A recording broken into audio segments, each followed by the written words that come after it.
What is up, guys? Welcome to episode number 66 of the Sasha T Show. Now, just a couple episodes ago, we had both Shayah and Michael on the show. We had a great discussion about everything essentially in the sports card world. And one of the discussions we had that you guys also were really intrigued about was the whole collector versus investor aspect. You know, we brought up a whole bunch of points from both sides, and we kind of discussed the collision that's happening currently within the hobby of collectors and flippers, versus the collectors versus the flippers, right?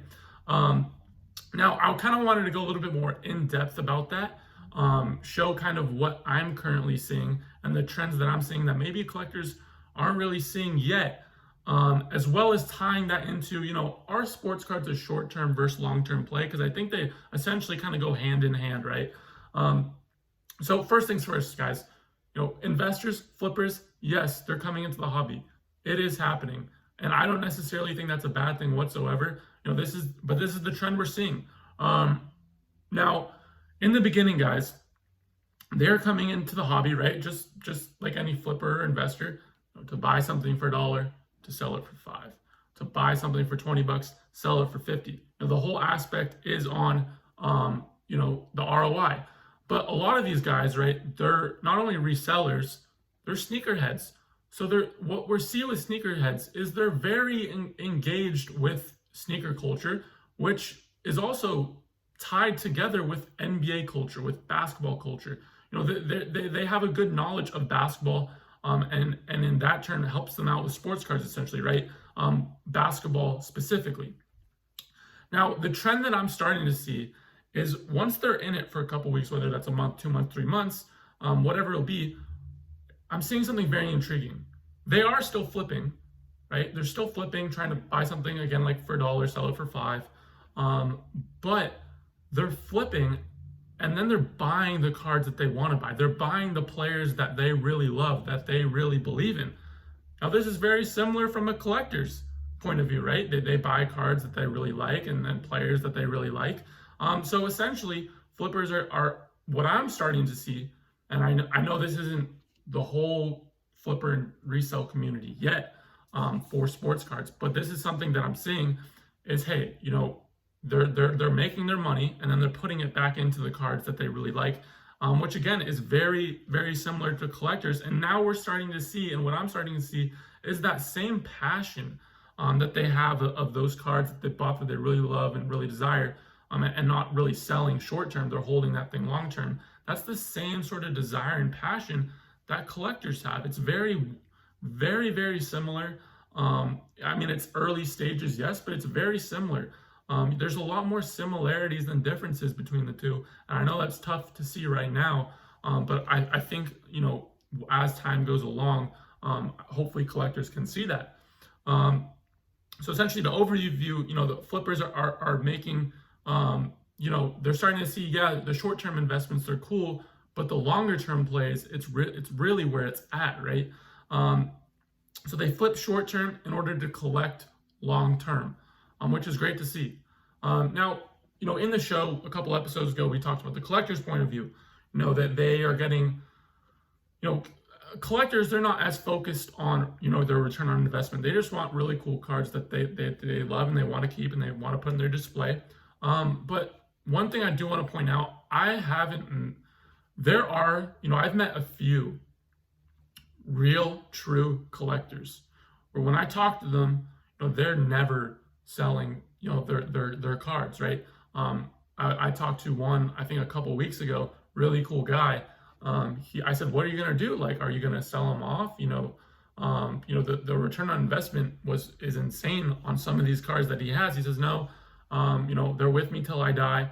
And then if my kids want to do whatever with it, they can keep it. They can sell it, but I'm not selling these cards. I'm going to have these forever, essentially. That is really cool to see. And that's honestly amazing to me. But again, I don't see too many of those people out there. Right, a lot of these collectors are buying and selling cards the same way in very similar ways as these flippers and resellers. It's very, very similar.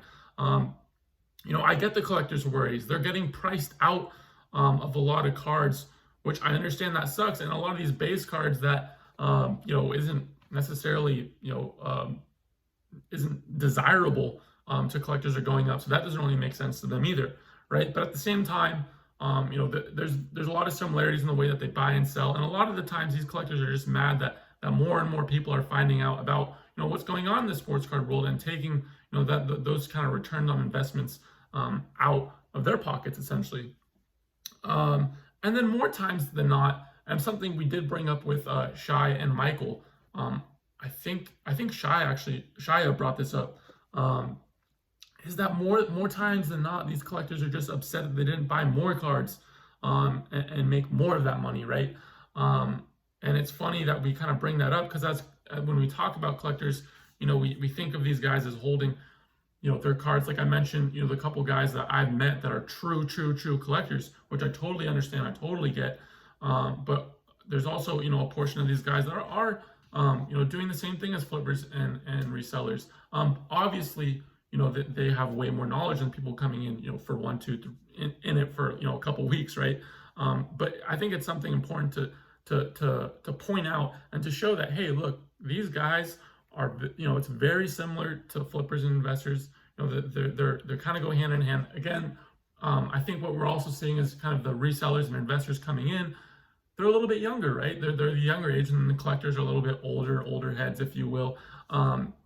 So there kind of is there's a kind of collide there as well. But I'm really interested to see what you guys think about this, what's going on kind of with these, flippers and investors, versus the whole collector situation. Again, guys, I think we're going to be seeing, and what I'm seeing, the more of the trend of these flippers and investors. Yes, they're going to be flipping, trying to make money, but at the same time, they're putting that money back into cards that they really like, the players that they really like, and holding those cards more long-term. Like I mentioned, guys, I think that community is also starting to notice that, hey, these long-term, short-term flips are cool, but these long-term plays is actually where it's at. And I think they're going to enjoy that more as well. So again, guys, a lot of similarities with this collector and flipper community. I don't think one should kind of bash the other. Both are needed for both to succeed, essentially, right? You can't have one without the other. That's another point that Michael brought up just a couple episodes ago. So again, let me know what you guys think about this whole situation going on. And then I would highly recommend, guys, take a look at that episode we put out just a couple days ago with Michael and Shayah. Great episode. We went over a whole bunch of topics. We're going to be doing that again very, very soon. But I appreciate you guys watching and listening to episode number 66. If you're watching on YouTube right now, I just want to say thank you guys so much for 1,000 subs. It means a ton. And if you guys can please smash that like button, subscribe to the channel, guys, turn the notification bell on. That would be amazing. And then if you're watching on Spotify, what you got to do is you got to follow me so you can get the podcast right away on your Spotify. I appreciate it, guys. I'll see you guys next time.